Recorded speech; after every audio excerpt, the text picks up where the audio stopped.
الصبح بدا من طلعته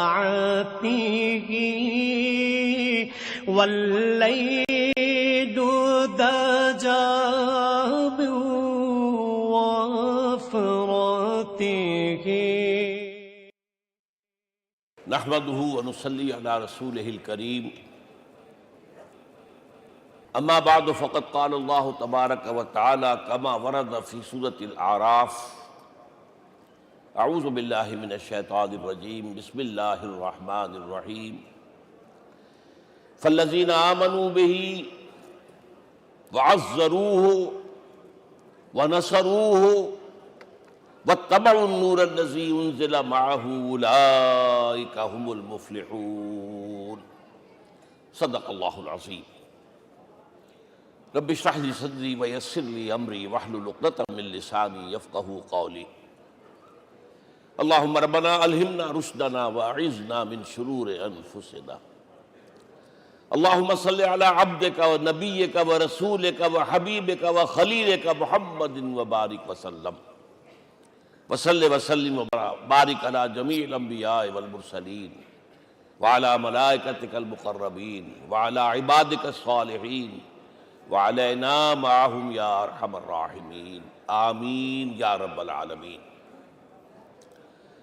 محترم وائس چانسلر صاحب، اساتذہ کرام، عزیز طلباء و طالبات، السلام علیکم ورحمۃ اللہ وبرکاتہ۔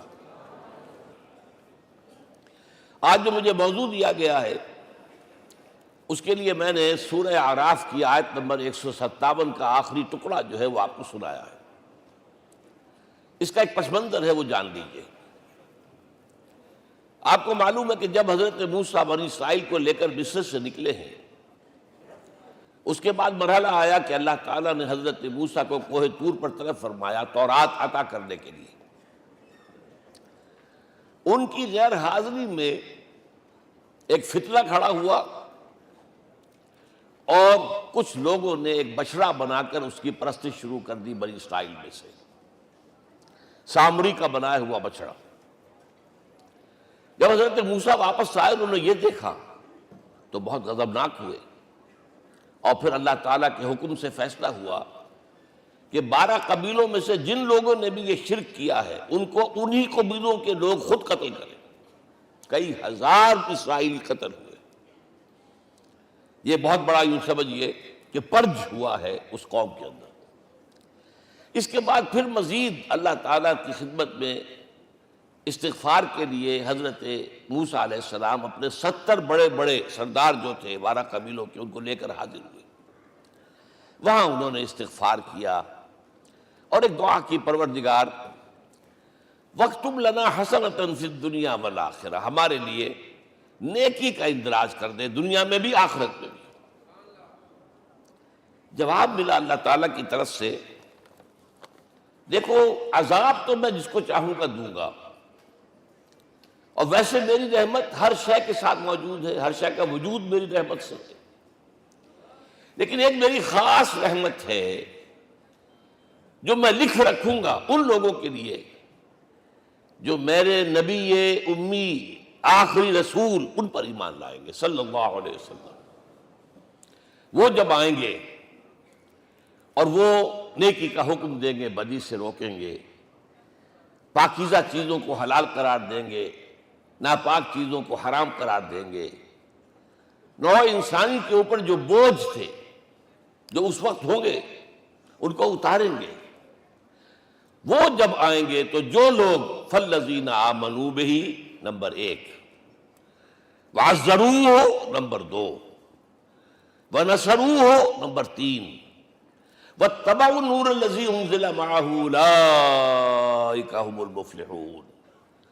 جو لوگ ان پر ایمان لائیں گے، ان کی تعظیم اور توقیر کریں گے، ان کی مدد کریں گے، اور جو نور ان کے ساتھ نازل کیا جائے گا یعنی قرآن، اس کی پیروی کریں گے، وہ ہوں گے جو فلاح پانے والے ہوں گے، میری خصوصی رحمت سے حصہ ان کو ملے گا۔ اب یہاں پہلے تو دعا کر لیجئے، اللہم ربنا اجعلنا منہم، اے اللہ ہم سب کو ان میں شامل فرما دے۔ جو تیرے نبی کے ساتھ تعلق کی ان 4 بنیادوں کی شرائط کو پورا کر سکے، تقاضوں کو پورا کر سکے۔ اب ذرا ان میں سے ایک ایک کو لیجئے۔ ایمان جانی پہچانی چیز ہے، ایمان جسے کہتے ہیں، اس کی تشریح میں جانے کی ضرورت نہیں، وقت بھی محدود ہے، لیکن ایک بات سمجھنے کی ہے بہت ضروری۔ ایمان کے 2 لیول ہیں۔ ایک قانونی ایمان ہے جس کی بنا پر ہم ایک دوسرے کو مسلمان سمجھتے ہیں، اس کا تعلق اقرار باللسان کے ساتھ ہے، زبان سے کہنا اشہد ان لا الہ الا اللہ وحدہ لا شریک لہ واشہد ان سیدنا و مولانا محمدا عبدہ ورسولہ۔ کوئی ہندو تھا، سکھ تھا، پارسی تھا، عیسائی تھا، یہ کلمہ کہے اور اسلام میں آ گیا۔ لیکن یہ زبانی کلامی ایمان جو ہے یہ انسان کی سیرت و کردار پر اثر انداز نہیں ہو سکتا۔ یہی وجہ ہے آج ہم دیکھ رہے ہیں مسلمان ہی جھوٹ بھی بول رہا ہے، مسلمان ہی بے ایمانی بھی کر رہا ہے، مسلمان ہی خیانت بھی کر رہا ہے، مسلمانوں کے لیڈر بلینز کی خیانت کر رہے ہیں۔ یہ کون ہے؟ سب مسلمان ہیں۔ وہ اس کی وجہ کیا ہے کہ ہم صرف قانونی مسلمان ہیں اور ہمارا ایمان قانونی ایمان ہے۔ اس کے لیے اسلام کا لفظ قرآن میں آیا ہے سورہ حجرات میں، قالت الاعراب آمنا قل لم تؤمنوا ولکن قولوا اسلمنا۔ اے نبی، یہ بدو کہہ رہے ہیں ہم ایمان لے آئے، ان سے فرما دیجئے تم ہرگز ایمان نہیں لائے ہو، یوں کہو کہ ہم مسلمان ہو گئے ہیں۔ ولما يدخل الايمان في قلوبكم، ابھی تک ایمان تمہارے دلوں میں داخل نہیں ہوا۔ بہرحال اللہ کا شکر ہے اس نے ہمیں مسلمانوں میں پیدا کر دیا، ورنہ ہم میں سے کتنے ہوتے اگر کہیں اور پیدا ہو گئے ہوتے تو نعمت اسلام سے بھی ہم بہرہور ہو سکتے، کیا کہہ سکتے۔ اصل ایمان ہے جب وہ دل میں داخل ہو جائے، یقین بن جائے۔ اسی لیے بچپن میں یاد کیا ہوگا ایمان مجمل، آمنت باللہ کما ہوا باسمائہ و صفاتہ وقبلت جمیع احکامہ اقرار باللسان و تصدیق بالقلب۔ جب تصدیق بالقلب ہوگی تو اب اس کے تقاضے جو ہیں عملی پیدا ہوں گے۔ ان تقاضوں میں سے ایک میں 2 حدیثوں کے حوالے سے آپ کے سامنے رکھ رہا ہوں۔ پہلی حدیث حضرت عبداللہ بن عمرو بن العاص رضی اللہ تعالی عنہما سے مروی ہے، لا یؤمن احدکم حتی یکون ہواہ تبعا لما جئت بہ۔ دیکھو تم میں سے کوئی شخص مومن نہیں ہو سکتا جب تک کہ اس کی خواہش نفس تابع نہ ہو جائے اس شریعت کے، اس قانون کے، اس ہدایت کے جو میں لے کر آیا ہوں۔ اگر عملاً تابع نہیں ہوئے تو حقیقتاً مومن نہیں ہو۔ دل میں جھانکو، Do I really believe that Muhammad is the prophet of Allah? Do I really believe that Quran is the word of God? کبھی جھانکیے گا اندر، جواب ملے گا صحیح آپ کو۔ کیا کنوکشن ہے؟ کنوکشن ہو اور پھر حضور کی پیروی نہ ہو، حضور کے احکام کی پابندی نہ ہو، اللہ کے قوانین کی پابندی نہ ہو، کیسے ممکن ہے؟ حضور تو فرماتے ہیں صلی اللہ علیہ وسلم ایک ایسی بد اخلاقی اور کج خلقی پر صرف اسے کوئی گناہ کبیرہ بھی نہیں کہیں گے۔ فرمایا ایک مرتبہ واللہ لا یؤمن واللہ لا یؤمن واللہ لا یؤمن، خدا کی قسم فلاں شخص مومن نہیں ہے، خدا کی قسم فلاں شخص مومن نہیں ہے، خدا کی قسم فلاں شخص مومن نہیں۔ صحابہ کانپ گئے، کون بدبخت ہے جس کے بارے میں فرمایا جا رہا؟ پوچھا گیا من یا رسول اللہ؟ جواب سنیے اور اپنے غریب حالوں میں جھانکیے۔ وہ شخص الذی لا یامن جارہ بوائقہ، وہ شخص جس کی شرارتوں کی وجہ سے اس کا پڑوسی چین میں نہیں ہے، امن میں نہیں ہے، وہ مومن نہیں ہے، خدا کی قسم نہیں ہے، خدا کی قسم نہیں ہے۔ کیسے علیحدہ کر لیں گے اس ایمان کو اعمال سے اور ایمان کو اخلاق سے؟ آگے چلیے، وہ جو حدیث حضرت ابو ہریرہ سے، اور یہ متفق علیہ ہے، صرف بخاری کی نہیں ہے، بخاری جمع مسلم۔ لا یؤمن احدکم حتی اکون احب الیہ من والدہ وولدہ والناس اجمعین۔ تم میں سے کوئی شخص مومن نہیں ہو سکتا جب تک کہ میں اسے محبوب تر نہ ہو جاؤں، اپنے باپ سے بھی، اپنے بیٹے سے بھی، اور تمام انسانوں سے۔ جھانک لیجئے دل میں، صورتحال یہ ہے یا نہیں ہے؟ کیوں محبوب ہو جائیں؟ اس لیے کہ آپ کے ذریعے ہدایت ملی ہے، آپ کے ذریعے ہم اللہ سے جڑے ہیں، اور آپ کو معلوم ہے دنیا میں کوئی شاہ ہدایت نہیں، نعمت نہیں ہے جب تک کہ نعمت ہدایت نہ ہو۔ اگر صحت اچھی ہے، ہدایت نہیں ہے، تو بدماشیاں کریں گے، کیا کریں گے؟ آپ کو معلوم ہے صحت اچھی جو ہے کدھر جا کے کھپے گی اگر ہدایت نہیں ہے۔ اگر دولت ہے، ہدایت نہیں، کیا کریں؟ گلچھرے اڑائیں گے، عیاشیاں کریں گے، لوگوں پر اپنی دولت کا روب گانٹیں گے۔ اولاد ہے، ہدایت نہیں ہے، یہ اولاد سہان روح بھی بن جائے گی کہیں آپ کے لیے۔ کوئی شے نعمت نہیں ہے جب تک کہ نعمت ہدایت نہ ہو، اور ہدایت ہمیں ملی محمد الرسول اللہ صلی اللہ علیہ وسلم کے ذریعے۔ تو آپ سے بڑھ کر محبوب کون ہوگا؟ اس کے ضمن میں ایک بڑا پیارا واقعہ آتا ہے۔ حضرت عمر سے پوچھتے ہیں حضور ایک مرتبہ، عمر تمہیں مجھ سے کتنی محبت ہے؟ تو اندازہ کیجئے کہ اس قدر اپنائیت کسی سے ہوتی ہے تب یہ سوال ہوتا ہے، عمر تمہیں مجھ سے کتنی محبت ہے؟ عرض کیا حضور مجھے آپ دنیا کے ہر انسان سے زیادہ محبوب ہیں۔ فرمایا اور اپنی جان سے؟ ذرا سا توقف کیا، دل میں جھانکا، ہاں حضور اب میں یہ بھی کہتا ہوں کہ میری جان سے بھی زیادہ عزیز ہے مجھے۔ آپ نے فرمایا الان عمر اب پہنچے ہو جو مقام ہے، اب درکار ہے، جو مطلوب ہے۔ تو محبت اس درجے کی، اطاعت اس درجے کی اگر نہیں ہے تو ایمان نہیں ہے۔ ہاں قانونی ایمان ہے، اب مسلمان ہے، اللہ کا شکر ہے، بہت بڑا فضل ہے۔ اب اگلے بات پر آئیے، الضروح، ان کی توقیر، ان کی تعظیم کرے۔ یہ تعظیم کس درجے میں؟ اب وقت بہت کم ہے، میں صرف آپ کو سورہ حجرات سے مثال دے رہا ہوں۔ فرمایا گیا یا ایھا الذین آمنوا لا ترفعوا اصواتکم فوق صوت النبی ولا تجہروا لہ بالقول کجہر بعضکم لبعض ان تحبط اعمالکم وانتم لا تشعرون۔ اے ایمان والو، کبھی اپنی آواز کو حضور کی آواز سے بلند تر نہ کر دینا۔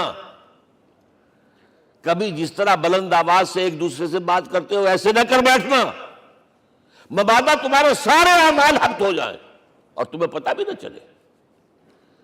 تم تو کہو گے میں نے کوئی گناہ کبیرہ تو نہیں کیا، میں نے کوئی ڈاکہ نہیں ڈالا، چوری نہیں کی، کوئی زنا نہیں کیا، کوئی شراب نہیں پی، لیکن یہ سوء ادب، لا ترفعوا اصواتکم فوق صوت النبی ولا تجہروا لہ بالقول کجہر بعضکم لبعض ان تحبط اعمالکم وانتم لا تشعرون۔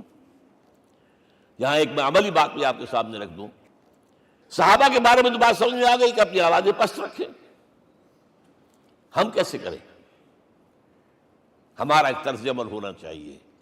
اگر کسی گفتگو میں کوئی شخص کہ حضور نے یہ فرمایا ہے، کبھی یہ نہ کہے میں نہیں مانتا، ہاں توقف کر لیں، بھائی میں تحقیق کروں گا کہ واقعی یہ حدیث صحیح ہے یا نہیں ہے، ٹھیک، ضروری نہیں کہ جو کہہ دے مان لیں آپ۔ محدثین نے کتنی محنتیں کر کر کے چھانٹی کی ہے، لہذا یہ، لیکن فوراً اگر آپ نے نہیں میں نہیں مانتا، یہ عقل کے خلاف ہے، یہ فلاں ہے، یہ وہ ہے، یہ ہے کہ جو آپ سوء ادب کے مرتکب ہو رہے ہیں نبی اکرم صلی اللہ علیہ وسلم کی بارگاہ میں۔ ہاں توقف کریں، غور کریں، تحقیق کریں، معلوم ہو کہ یہ حدیث پختہ نہیں ہے، مستند نہیں ہے، پھر دوسری بات ہے۔ اور یہ جان لیجئے ہمارا جو معاشرہ ہے اس کا ایک قانونی جو ہے احاطہ ہے، یہ بھی سورہ حجرات کی پہلی آیت ہے، یا ایھا الذین آمنوا لا تقدموا بین یدی اللہ ورسولہ۔ اللہ اور اس کے رسول کے احکام کا دائرہ ہے، اس کے اندر اندر رہو، باہر نہیں نکل سکتے۔ لیکن اس دائرے کے اندر ایک مرکزی شخصیت جس کی دل آویزی، جس کا حسن سلوک، جس کا حسن کردار، جس کا حسن اخلاق مرکز بن جائے، تمام لوگوں کی جذباتی محبت کا مرکز بن جائے، اگر یہ نہیں ہوگا تو معاشرہ مضبوط نہیں ہوگا۔ بحث قانون اور دستور پر معاشرہ مضبوط نہیں ہوتا۔ کسی شخصیت، اب آپ کو معلوم ہے آخر ہندوستان کے معاشرے میں گاندھی کا ایک مقام ہے کہ نہیں ہے؟ آخر یہ سارا معاملہ چل رہا ہے اسی کے گرد کے نہیں؟ ماؤ زے تنگ کے معاملہ ہے کہ نہیں ہے؟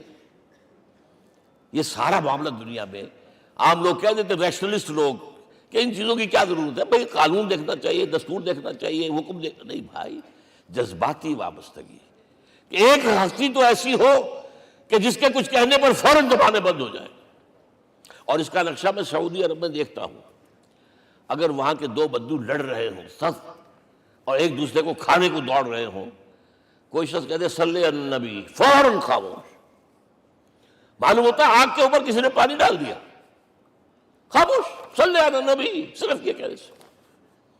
یہ جذباتی وابستگی اگر محمد سے نہیں ہے صلی اللہ علیہ وسلم تو آپ کا معاشرہ کبھی مضبوط نہیں ہوگا۔ یہ مرکزی شخصیت، یہ مرکز ہے، اسی لیے ان کے احترام کا یہ درجہ ہے، کیونکہ اس سے کیا ہوگا، تمہارا شیرازہ بکھر جائے گا۔ اگر ان کے ساتھ جذباتی محبت نہیں ہوگی تمہارا شیرازہ بکھر جائے گا۔ یہ آیا معاملہ۔ اب میں آپ کو بتانا چاہتا ہوں تہذیب ہمارے ہاں اصل میں بدقسمتی سے ہم سیرت کی تقریریں کرتے ہیں، حضور کی عظمت بیان کرنے کی کوشش کرتے ہیں۔ کچھ لوگ تو خیر حضور کی زلفیں ہیں، حضور کی آنکھیں ہیں، حضور کی کملی ہے، حضور کا سایہ نہیں تھا وغیرہ، یہ باتیں اپنی جگہ ہیں، ہر چیز ٹھیک ہے، لیکن یہ جان لیجئے حضور کی اصل عظمت ایک نبی اور رسول کی حیثیت سے ہے، اور وہ شے وہ ہے جہاں جبرائیل کے بھی پر جل رہے ہیں، اس کی حقیقت کون جانتا ہے؟ میں ایک مثال دے رہا ہوں آپ کو کہ حضور 100 میں وصال رکھا کرتے تھے۔ آج روزہ رکھا، شام کو افطار نہیں کیا، وہ رات کو چل رہا ہے روزہ، اگلے روز پھر وہ کنٹینیو کر رہا ہے شام تک، 2 دن کا 100 میں وصال، 3 دن کا بھی رکھتے تھے۔ صحابہ نے اجازت چاہی، حضور ہمیں بھی اجازت دے دیں، نہیں، آج کے حضور آپ تو رکھتے ہیں، ہمیں منع کرتے ہیں۔ اب سنیے، ایکم مثلی، تمہیں سے کون ہے مجھ جیسا؟ ابھی تو عند ربی، میں تو اپنے رب کے پاس رات گزارتا ہوں، ہوا یطعمنی ویسقین، وہ مجھے کھلاتا اور پلاتا ہے۔ کیا سمجھیں گے ہم؟ کیا ہماری سمجھ میں آئے گا؟ یہ معاملہ نبوت کے جو اسرار و رموز ہیں، ان کا جو مقام اور مرتبہ ہے، وہ کوئی نبی پہچان سکتا، غیر نبی تو پہچان ہی نہیں سکتا۔ ایک ڈاکٹر کا کیا مقام ہے اپنے فن میں، وہ کوئی ڈاکٹر ہی سمجھ سکے گا نا، غیر ڈاکٹر کہاں سمجھے گا؟ اور حقیقت میں وہی سمجھے گا جو اس سے بھی اوپر کا ڈاکٹر ہے، نیچے والا تو نہیں سمجھ سکتا۔ جو کمتر ہے وہ تو صرف اوپر دیکھے گا، اللہ اللہ خیر صلی اللہ، جو اوپر ہے اور ظاہر ہے محمد سے اوپر کوئی نہیں صلی اللہ علیہ وسلم۔ یہی وجہ ہے، دیکھیے شیخ سعدی کو کیا کہنا پڑا، یا صاحب الجمال و یا سید البشر من وجهك المرير لقد نور القمر لا يمكن الثناء كما كان حقه بعد از خدا بزرگ توئی قصہ مختصر۔ اے محمد صلی اللہ علیہ وسلم، آپ کی ثنا جیسے کہ حق ہے ہو ہی نہیں سکتی۔ غالب اس سے بھی آگے گیا ہے، میں بات ابھی آپ کو سناتا ہوں شعر اس کا۔ آپ کی ثنا کا حق ادا ہو ہی نہیں سکتا، بس ہم یہ جانتے ہیں اللہ کے بعد آپ کا مقام۔ غالب جو آگے گیا ہے کہتا ہے، غالب ثنائے خواجہ بیزداں گزاشتیم، کہاں ذات پاک مرتبہ دان محمد است۔ اے غالب، ہم نے تو حضور کی ثنا تو اللہ کے حوالے کر دی ہے، اس لیے کہ وہی ذات پاک جانتا ہے مرتبہ محمد کا کیا ہے صلی اللہ علیہ وسلم۔ ہم بیان کرنے کی کوشش کریں گے تو توہین کر بیٹھیں گے۔ ایک لطیفہ ہے، ایک بیچارہ کوئی دیہاتی کہیں پھنسا ہوا تھا کسی جگہ، تھکا ہوا چل رہا تھا، ڈپٹی کمشنر صاحب جا رہے تھے، کار میں بٹھا لیا۔ اب اس نے کہا، پتر تینوں اللہ پٹواری کرے۔ اب اس غریب کے جو ہے اس کے ذہن میں تو پٹواری سے اوپر تو کچھ ہے ہی نہیں، اس کے قلم سے جو ہے ادھر کا انتقال ادھر ہو گیا، ادھر کی ادھر چلی گئی۔ تو ڈی سی کو وہ تعریف کر رہا ہے اپنے سمجھ کے مطابق، پٹواری کرے تو ہم کہیں پٹواری والا معاملہ نہ کریں۔ ہاں، ایک پہلو ایسا ہے جس کے حوالے سے حضور کی عظمت ہماری سمجھ میں آئے گی۔ حضور ایک انسان کی حیثیت سے کیا تھے، ایک باپ کی حیثیت سے آپ کا کیا طرز عمل تھا، ذرا یاد کیجئے۔ جگر گوشہ رسول حضرت فاطمہ بطول رضی اللہ تعالیٰ عنہ وہ حاضر ہوتی ہے، ابا جان دیکھیے چکی پیس پیس کر یہ گھٹے پڑ گئے میرے ہاتھ میں، کہ کنویں سے پانی لاتی ہوں، مشکیزیں کہ یہاں پر بندیاں پڑ گئی۔ حضور اب تو عام لوگوں پر بھی آسانیاں ہیں، لوگوں کے ہاں غلام آ گئے ہیں، کنیزیں آ گئی ہیں، مال و دولت آ گئی ہے، مجھے بھی کوئی غلام کنیز عطا ہو جائے۔ اور آپ کو معلوم ہے یہ لخت جگر، نور چشم، محمد کی سب سے پیاری بیٹی صلی اللہ علیہ وسلم، کوئی شک نہیں اس میں، فاطمہ، کیا بیتی ہوگی حضور کے قلب پر۔ لیکن فرمایا کیا بیٹی، یہ دنیا کی چیزیں ہمارے لیے نہیں ہیں، میں تمہیں اس سے بہتر شے دیتا ہوں، تسبیح فاطمہ، ہر نماز کے بعد 33 مرتبہ سبحان اللہ، 33 مرتبہ الحمدللہ، 33 مرتبہ اللہ اکبر کہہ لیا کرو۔ لیکن سوچ لیجئے دل پر کیا گزری ہوگی صلی اللہ علیہ وسلم۔ حضرت عائشہ سے پوچھئے، حضرت خدیجہ سے پوچھئے، حضور کیسے شوہر تھے؟ آپ سے زیادہ خواتین کے حق میں نرم، گھر کے کام کا جھاڑو دے رہے ہیں، کپڑے جو ہیں بوسیدہ انہیں سی رہے، گھر میں بیٹھے ہوئے، یہ کام کرتے تھے۔ بہرحال ایک بات میں آپ سے عرض کروں، آپ انسان کی جس حیثیت کا بھی ذہن میں تصور کریں گے وہ ساری حیثیتیں محمد میں موجود ہیں صلی اللہ علیہ وسلم۔ محمد حاکم کی حیثیت سے بھی ہیں، محمد سپہ سالار کی حیثیت سے بھی ہیں، محمد قاضی القضات بھی ہیں، محمد ہیڈ آف دی اسٹیٹ بھی ہیں، محمد بیویوں والے بھی ہیں، اولاد والے بھی ہیں، محمد 5 وقتہ امام بھی ہیں، جمعہ کے خطیب بھی ہیں، مدرس قرآن بھی ہیں، مربی بھی ہیں، مزکی بھی ہیں، اور ہر میدان میں بلند ترین مقام۔ کوئی ایسی جامع شخصیت ملے گی؟ ہمارے ہاں تو حال یہ ہے کہ جو خطیب صاحب ہوتے ہیں وہ 5 وقتہ نماز کیسے پڑھا سکتے ہیں؟ ان کا تو اونچا مقام ہے، 5 وقتہ نماز کے لیے تو علیحدہ چاہیے امام آپ کو، اور وہاں بھی ایک امام سینئر ہوگا، وہ عشاء مغرب اور فجر پڑھائے گا، ایک جونیئر ہوگا بیچارہ، وہ جو خاموش نماز ہے وہ پڑھائے گا۔ 5 وقتہ نماز پڑھا رہے ہیں محمد صلی اللہ علیہ وسلم، اور خطیب بھی وہی ہے، مربی بھی وہی ہے، مزکی بھی وہی ہے۔ ہمارے ہاں جو لوگ تزکیہ نفس کے میدان میں ہیں وہ پھر جماعت کبھی نہیں کراتے، کبھی نہیں دیکھا ہوگا آپ نے کسی صاحب کو کراتے ہوئے۔ یہ جامعیت جو ہے، جامعیت کبریٰ، میں صرف ایک بات کہا کرتا ہوں، ایک اعتبار سے حضور کا اسوہ نامکمل ہے۔ آپ مجھے سوء ادب کا مرتکب نہ قرار دے دیں، اسوہ کیا ہے؟ عورت کے لیے، اس کی اپنی نسوانی زندگی کے لیے اسوہ آپ میں نہیں ہے، آخر نصف انسانیت ہے، اسے بھی اسوہ چاہیے۔ یہ ہے جس کی وجہ سے حضور نے شادیاں کی ہیں زیادہ۔ خواتین کے لیے اسوہ حضور کے ازواج مطہرات ہیں، اور ان میں سب سے بڑھ کر جو بالکل یوں سمجھیے کہ آغاز کے اندر نوجوانی میں آ گئی ہیں حضور کی خدمت میں، نہایت ذہین و فتین، انہوں نے پھر عورت کی زندگی کے لیے حضور کا جو طرز عمل تھا وہ انہوں نے بیان کیا نا۔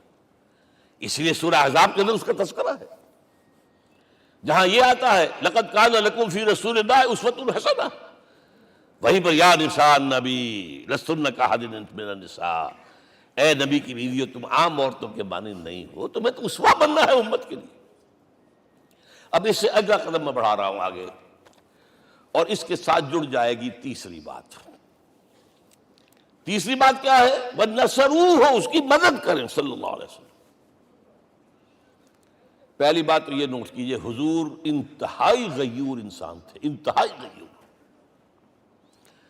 یہ کہا جاتا ہے کہ اگر حضور گھوڑے اس میں سوار ہوتے تھے اونٹ پر، اور آپ کا کوڑا نیچے گر گیا تو آپ یہ کسی سے نہیں کہتے تھے کہ ذرا یہ میرا کوڑا مجھے پکڑا دینا، یہ بھی گوارا نہیں تھا، آپ اونٹ بٹھا کر نیچے اتر کر اپنا کوڑا خود اٹھاتے تھے۔ کسی سے اپنے ذاتی کام کے لیے کوئی مدد مانگنا امکان ہی نہیں۔ بلکہ ایک واقعہ تو وہ ہے جب بھی میں تذکرہ کرتا ہوں میری آنکھوں میں آنسو آ جاتے ہیں، یہ ہجرت کے وقت کا واقعہ ہے۔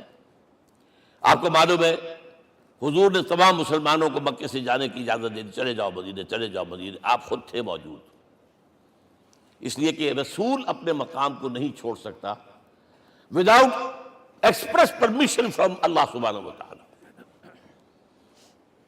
اب حضرت ابوبکر پوچھ رہے ہیں حضور اجازت آ گئی؟ نہیں آئی. آ گئی نہیں آئی، دن گزر رہے ہیں.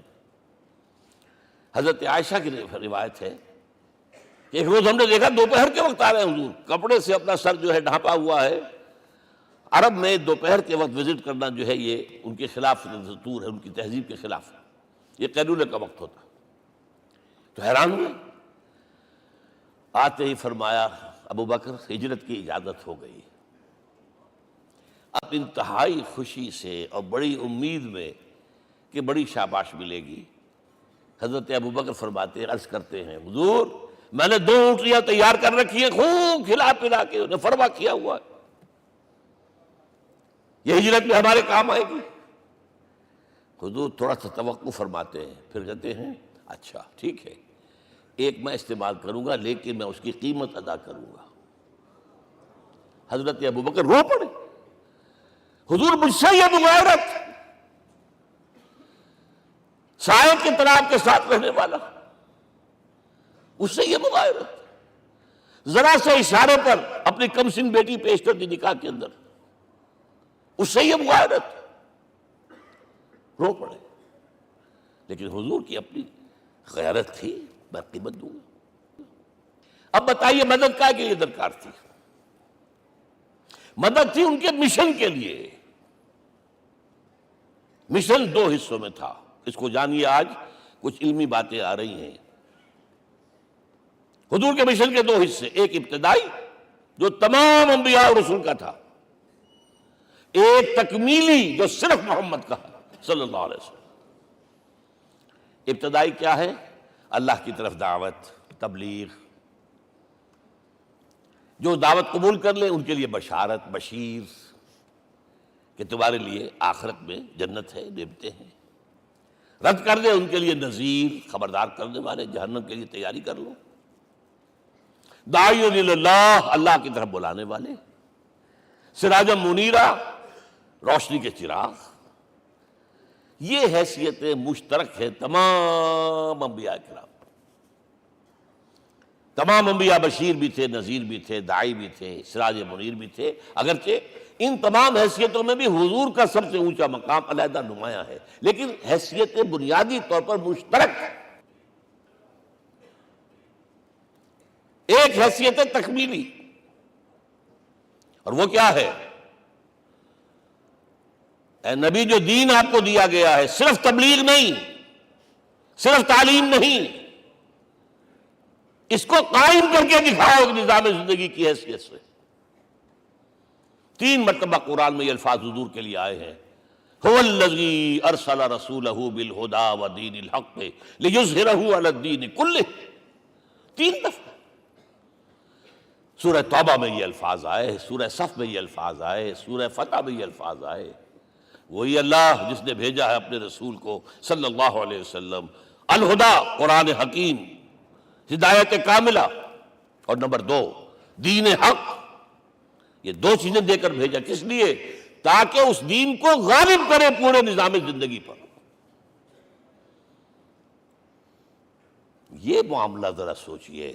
اور یہ حضور کے لیے 3 دفعہ، اور کسی اور نبی کے لیے 1 دفعہ بھی نہیں. قرآن مجید کے اس نقطے کو ذہن نشین کر لیجیے. اصل میں یہ کیا ہے؟ اسے ہم یوں کہیں گے، ایک ہے نبوت و رسالت، ایک ہے تکمیل نبوت و رسالت. ہمارے ہاں ختم نبوت کے اوپر تو زور دیا گیا ہے، اور صحیح دیا گیا ہے، ایمان کا ہمارا جز ہے. حضور کے بعد کسی نے بھی دعویٰ کیا نبوت کا، وہ جھوٹا کذاب دجال. جس نے مانا وہ بہرحال دائرہ اسلام سے خارج ہے، اور جو بھی کچھ ہوا کرے وہ. یہ چونکہ قانونی بات تھی اس لیے اس کا حق ادا کیا علماء کرام نے. واقعہ یہ ہے کہ اس میں کوئی کمی نہیں رکھی، لیکن حضور کی فضیلت اس میں نہیں ہے. فرض کیجئے کہ نبوت چلی آ رہی تھی ہموار طور پر، ایک جگہ آ کے ختم ہو گئی، تو فضیلت کون سی ہوئی؟ نہیں، نبوت و رسالت تدریجاً ترقی کرتے ہوئے اپنے نقطۂ عروج کو پہنچ کر ختم ہوئی. یہ ہے فضیلت. اب آپ سوچئے، الہدا دیا گیا حضور کو، تو کیا تورات میں ہدایت نہیں تھی؟ سورہ اعراف کی آیت ہے، سورہ مائدہ کی، انا انزلنا التوراۃ فیہا ھدی ونور. ہم نے نازل کی تھی تورات، اس میں ہدایت بھی تھی، نور بھی تھا، ہم مانتے ہیں اللہ کی کتاب تھی۔ وہی فرمایا ہے انجیل فیہ ھدی و نور، اس میں ہدایت بھی تھی، نور بھی تھا۔ پھر یہ الہدیٰ قرآن آیا، یہ کیا ہے؟ ہدایت نے درجہ بدرجہ ترقی کرتے ہوئے قرآن میں آ کر کامل ہو گئی، ہدایت کامل۔ وجہ کیا ہے؟ انسان کا شعور بھی تو درجہ بدرجہ بڑھا ہے۔ ایک وقت تھا ہمارا بچپن تھا، فکر کے اعتبار سے، سوچ کے اعتبار سے، علم کے اعتبار سے، ہمارے آباء و اجداد کبھی جو رہتے تھے غاروں کے اندر یا کبھی آئے ہیں تو کیا تھا ان کے پاس؟ اب اس وقت جو ہے کسی کو آپ پرائمری کے بچے کو پی ایچ ڈی ڈاکٹر رکھ دیجئے ٹیوٹر، تو کیا پڑھائے گا؟ پڑھائے گا تو وہی جو پرائمری کا بچہ سمجھ سکے۔ لہذا وہ جو کہا گیا تھا آدم کو اس زمین کی خلافت دیتے، فَإِمَّا يَأْتِيَنَّكُم مِّنِّي هُدًى فَمَن تَبِعَ هُدَايَ فَلَا خَوْفٌ عَلَيْهِمْ وَلَا هُمْ يَحْزَنُونَ۔ یہ ہدایت رفتہ رفتہ آئے گی آئے گی آئے گی آئے گی۔ اور یہ بات جان لیجئے، پروفیسر ڈاکٹر محمد شریف نے جو کتاب لکھی ہے فلسفے کی تاریخ پر، اس میں بتایا ہے کہ 1200 برس انسانی تاریخ کے بہت ہی پروڈکٹیو ہے فلسفیانہ فکر کے لیے۔ From 600 BC to 600 AD 1200 years سارے فلسفے اسی میں پیدا ہوئے۔ سقراط، مختار، افلاطون اور یہ سب نکل گئے، اور کنفیوشس بھی آ گیا، تاؤ بھی آ گیا، اور بدھ بھی آ گیا، جین بھی آ گیا، سب آ گئے، سب آ گئے۔ گویا کہ انسان جب کچھ سوچ سکتا تھا، جتنا سوچ سکتا تھا سوچ چکا۔ اور یہ بھی سنا دوں، حضرت عیسیٰ نے کہا تھا اپنے حواریوں سے، ڈپارٹنگ جو میسج تھا، مجھے ابھی تم سے اور بھی بہت باتیں کرنی تھی لیکن تم ان کا تحمل نہیں کر سکو گے، جب وہ فارقلیت آئے گا صلی اللہ علیہ وسلم تو تمہیں سب کچھ بتائے گا۔ لہذا جب انسان بلوغت کو پہنچا ہے فلسفیانہ فکر کے اعتبار سے، تب، اور یہ بھی نوٹ کر لیجئے، بہت اہم بات کہہ رہا ہوں، چند مہینے غار حرا کی تنہائیوں میں اللہ تعالیٰ نے حضور کو وہ سارا ذہنی سفر طے کرایا ہے۔ کیا کرتے تھے حضور جا کر غار حرا میں؟ کبھی سوچا آپ نے؟ اگر آپ یہودیوں میں پیدا ہوئے ہوتے تو یہودی طرز پر آپ عبادت کرتے، اگر کہیں عیسائیوں میں پیدا ہوتے تو عیسائیوں کی طرف پر آپ تو نہیں تھے، آپ تو پیدا وہ مشرکین میں شرک کرنے کا امکان ہی نہیں آپ کے لیے، تو کیا کرتے تھے؟ حدیث کے الفاظ یہ یتحنث فی، وہاں جا کر عبادت کرتے تھے۔ اب شارحین حدیث نے بہت عمدہ لکھا ہے، کانا صفت تعبدہ فی غار حرا التفکر والاعتبار، غار حرا میں آپ کی عبادت فکر، غور و فکر، تفکر و اعتبار، جس کی میں تعبیر یہ کر رہا ہوں، جس کو کہا کبھی اکبر الہ آبادی نے، خدا کے کام دیکھو بعد کیا ہے اور کیا پہلے، نظر آتا ہے مجھ کو بدر سے غار حرا پہلے۔ تم غار حرا کو نہیں جانتے، مصطفیٰ اندر حرا خلوت گزید، قوم آئین و حکومت آفرید۔ The most productive part of the period life of Muhammad is that which he passed in غار حرا۔ فکر کی ساری جو ہیں بلندیاں طے کی، تب آیا ہے اقرأ باسم ربک، اب اللہ کا الہدیٰ شروع ہوا ہے۔ اچھا، اسی طرح نمبر 2، دین حق مکمل ہوا ہے۔ ورنہ جب ہم کبھی غاروں میں رہتے تھے کسی میونسپلٹی کا بھی سوال نہیں، نظام کسے کہیں گے؟ پھر یہ ہے کہ قبائلی نظام آیا، چلیے ایک شیخ ہے اس کا کہنا ماننا ہے سب کو، کچھ نظام تو بن گیا نا۔ اور نظام جہاں آئے گا جکڑ بندی ہو جائے گی، اب تم فلاں قبیلے کے شخص ہو، اس کا قبیلے کا سردار یہ، تمہیں حکم ماننا پڑے گا، اس قبیلے کی روایت یہ ہے، تمہیں پیروی کرنی پڑے گی، you have to do it whether you like it or not. پھر آپ کی سٹی اسٹیٹس وجود میں آئی، پھر امپائرز وجود میں آ گئے، 400-500 برس سے رومن امپائر، 400-500 برس سے ایرانین امپائر عرب کے اوپر ایسے تھی جیسے افغان کے سر کے اوپر بہت بڑا جو ہے پگڑ رکھا ہوتا ہے، کتنا بڑا ہوتا ہے۔ وہ کسی نے شعر کہا بھی تھا، مجھے تو اب یاد نہیں، کہ سر پہ باندھے ہوئے پورا افغانستان، میرا خیال ہے ضمیر جعفری۔ تو کیا تھا یہ جزیرہ نما عرب، یہ جزیرہ کہلاتا ہے، الجزیرہ، الجزیرہ، اس لیے کہ نیچے آپ کو معلوم ہے بحیرہ عرب، ادھر جو ہے خلیج آ رہی ہے آخر تک، ادھر سے بحیرہ قلزم جا رہا ہے، اور پھر خلیج عقبہ آ گئی ہے، تو یہ سارا جو ہے جزیرہ نما ہے، اس سے پیننسولا۔ لیکن عرب اوپر دو اور ہیں، عراق عرب، شام عرب۔ عراق عرب پر قبضہ ایران کا، شام عرب پر رومیوں کا۔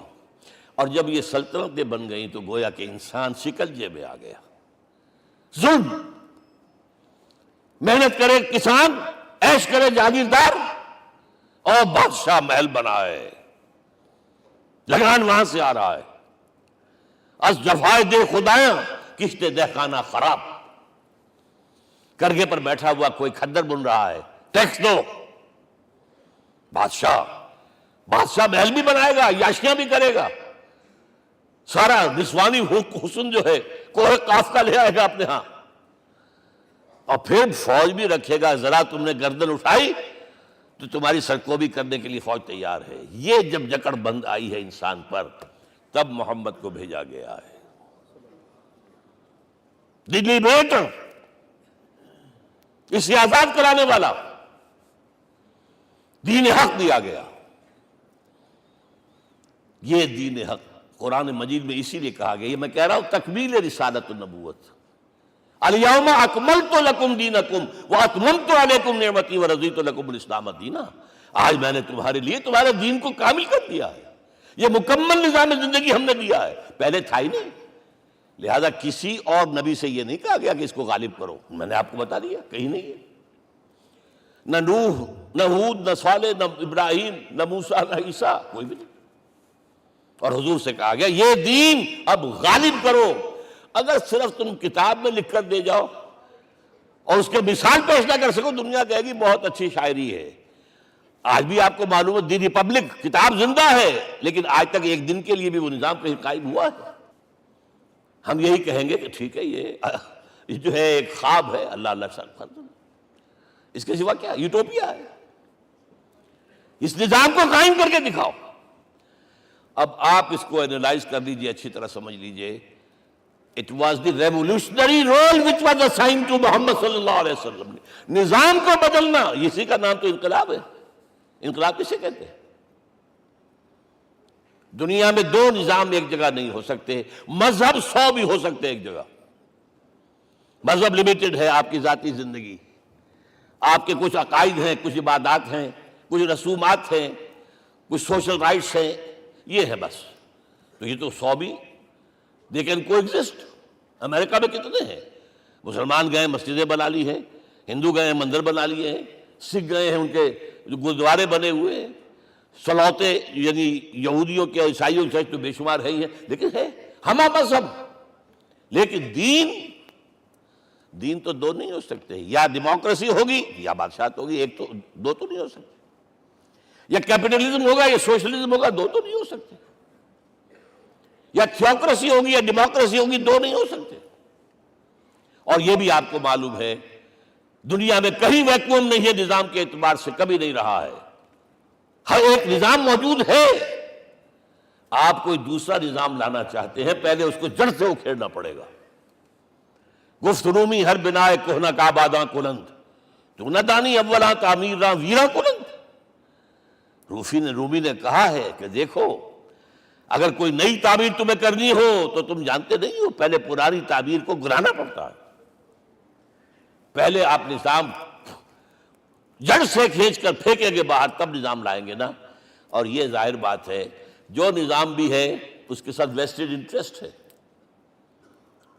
اس کے ساتھ پریولیج کلاسز ہیں، دے وانٹ اسٹیٹس کو، وہ کوئی تبدیلی نہیں ماننے کو تیار، کیونکہ اسی نظام کی شاخوں پر تو ان کے گھونسلے بنے ہوئے، وہیں سے تو مفادات ان کے وابستہ ہیں۔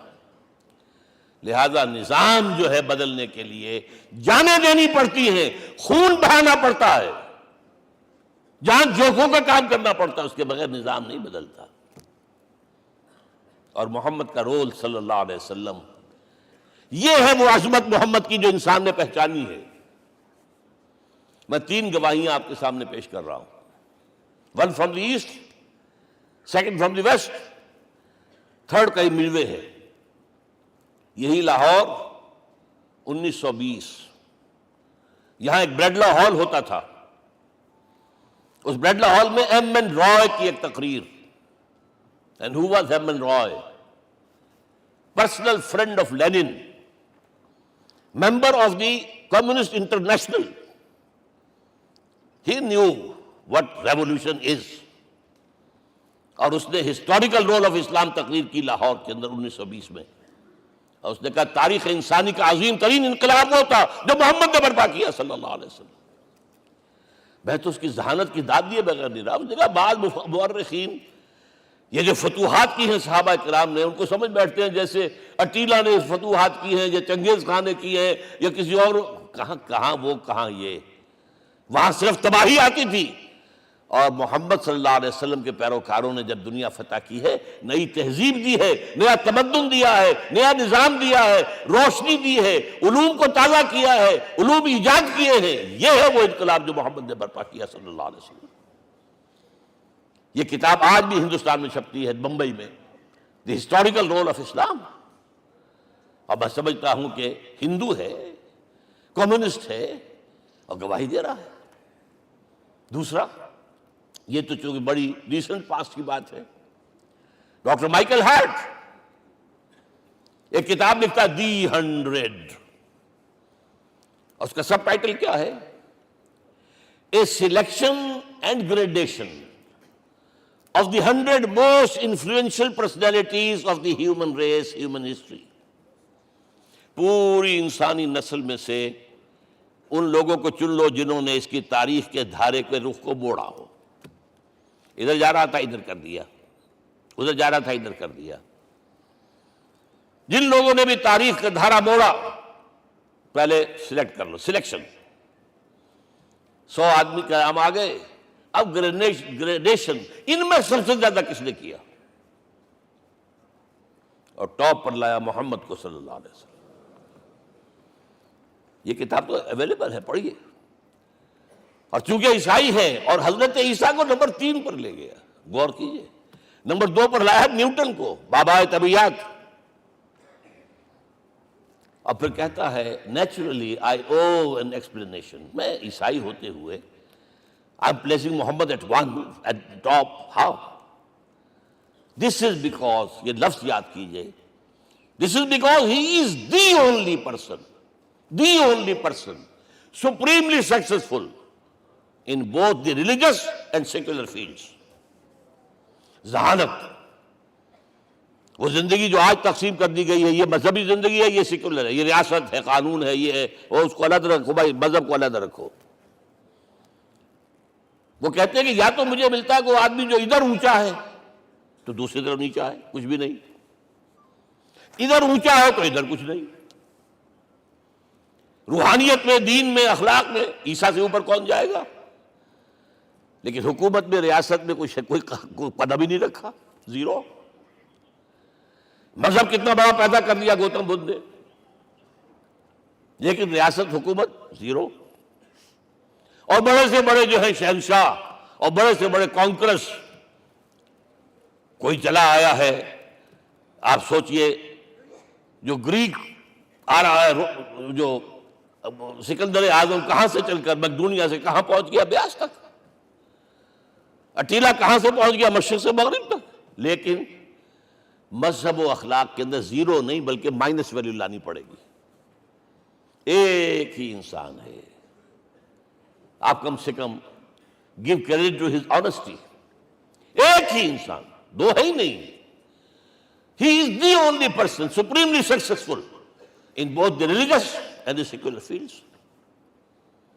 اب آئیے تیسری میں گواہی دے رہا ہوں ایک ایسے شخص کی جو ویسے شاتم رسول ہے، گالیاں دی ہیں اس نے، بدترین گالیاں دی ہیں، رقیق حملے کی، جیسے رشدی نے کیے ہیں، ایسے تسلیمہ نسیم نے کیے ہیں، سب اس طرح کے کیے ہیں۔ وہ ایچ جی ویلز ہے، فکشن سٹوری رائٹر، ہسٹورین بھی ہے، 2 کتابیں ہیں اس کی تاریخ پر، تاریخ انسانی عالم، short history of the world and concise history of the world. جو رقیق حملے کیے ہیں میں اس کا ذکر نہیں اس لیے کر دیا کہ معلوم ہے وہ دشمن ہے، دوست نہیں ہے۔ اگر کسی کا دوست ہوگا تو تعریف کر ہی گیا، وہ دشمن ہے، میں اسٹیبلش کرنا چاہتا ہوں، ہی از انیمی۔ اور عربی زبان کا ایک مقولہ یہ ہے کہ الفضل ما شہدت بہ الاعداء، فضیلت تو وہ ہوتی ہے جس کی ایک گواہی دشمن دے۔ جب وہ آیا ہے concise history of the world میں، چیپٹر آخری حضور کا، جو حضور کے چیپٹر میں جو آخری بات، خطبہ حجۃ الوداع کو کوٹ کیا ہے، لا فضل لعربی علی عجمی ولا لعجمی علی عربی ولا لأحمر علی اسود ولا لأسود علی احمر الا بالتقوی۔ کسی عرب کو کسی عجمی پر کوئی فضیلت نہیں، کسی عجمی کو کسی عرب پر کوئی فضیلت نہیں، کسی گولے کو کسی کالے پر کوئی فضیلت نہیں، اور کسی کالے کو کسی گورے پر کوئی فضیلت نہیں، ہاں تقوی کے ساتھ فضیلت ہے۔ اب ذرا میرا ایک ایک لفظ نوٹ کیجئے، کیا لکھتا ہے اس پر؟ Although the sermons of human freedom, fraternity and equality were said before also, and we find a lot of these sermons in Jesus of Nazareth، مسیح ناصری حضرت عیسیٰ علیہ السلام کے ہاں بھی وعظ تو ہمیں بہت ملتے ہیں، but it must be accepted that it was Muhammad صلی اللہ علیہ وسلم who for the first time in history established a society based on these principles۔ انسانی حریت، اخوت، مساوات، اس کے وعظ کہنے تو بہت آسان ہے، تقریریں کرنی تو بہت آسان ہے، لیکن ان ویلیوز کو باقاعدہ اسٹیبلش کرنا ایک سوسائٹی میں ماننا پڑتا ہے، یہ اسے دینا پڑا ہے کریڈٹ جو بھی ہے۔ لیکن ایک بات نوٹ کر لیں، مبادہ کہیں آپ میرے بارے میں سوء ظن ہو جائے، تازہ ایڈیشن جو اب اویلیبل ہے اس میں سے یہ نکال دیے گئے ہیں، آج کے جو ان کے ایڈیٹرز ہیں ان کے حلق سے نیچے نہیں اتر رہے، اتنی بڑی حقیقت۔ آپ پنجاب لائبریری یا پبلک لائبریری سے جا کے پرانا ایڈیشن لیجئے، کنسائزیشن آف دی ورلڈ کے اندر آپ کو یہ الفاظ مل جائیں گے۔ Although the sermons of human fraternity, freedom and equality were said before also, and we have a lot of these sermons in Jesus of Nazareth, but it must be accepted that it was Muhammad sallallahu alaihi wasallam who for the first time in history established a society based on these principles۔ اب یہ جو mission میں نے آپ کے سامنے رکھا، ایک بنیادی مشن قرآن کی تبلیغ کرو، تبلیغ کرو، تبلیغ کرو، تبلیغ کرو، یا ایھا رسول بلغ ما انزل الیک من ربک وان لم تفعل فما بلغت رسالتہ۔ نمبر دو، جو دین حق دیا اسے غالب کرو، قائم کرو، نافذ کرو، اس کی مثال پیش کرو دنیا کے سامنے۔ ان دونوں میں مدد درکار تھی محمد الرسول اللہ کو، جیسے حضرت مسیح نے کہا تھا، وَإِذْ قَالَ عِيسَىٰ ابْنُ مَرْيَمَ لِلْحَوَارِيِّينَ مَنْ أَنصَارِي إِلَى اللَّهِ، کون ہے میرا مددگار اللہ کی راہ میں؟ جیسے کہ اللہ فرماتے سورہ حدید میں، بڑی پیاری آیت ہے، بڑی ریولوشنری آیت ہے، بلکہ میں لفظ استعمال، بڑی ننگی انقلابی آیت ہے قرآن مجید کی۔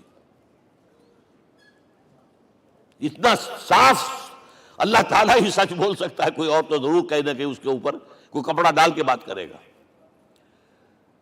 آیت نمبر 25 آف سورۃ الحدید، لقد ارسلنا رسلنا بالبینات، ہم نے اپنے رسولوں کو بھیجا واضح نشانیوں کے ساتھ، معجزات کے ساتھ۔ وانزلنا معهم الکتاب والمیزان، ان کے ساتھ کتاب اتاری، شریعت اتاری، میزان اتاری، نظام اتارا۔ لِيَقُومَ النَّاسُ بِالْقِسْطِ، تاکہ لوگ عدل پر قائم ہوں۔ اس لیے کتاب کیوں بھیجی، رسول کیوں بھیجے، نبی کیوں بھیجے، وحی کیوں بھیجی؟ تاکہ لوگ عدل پر قائم ہوں۔ یہ اس سے بڑی آیت کوئی ہوگی؟ عدل اجتماعی، سوشل جسٹس۔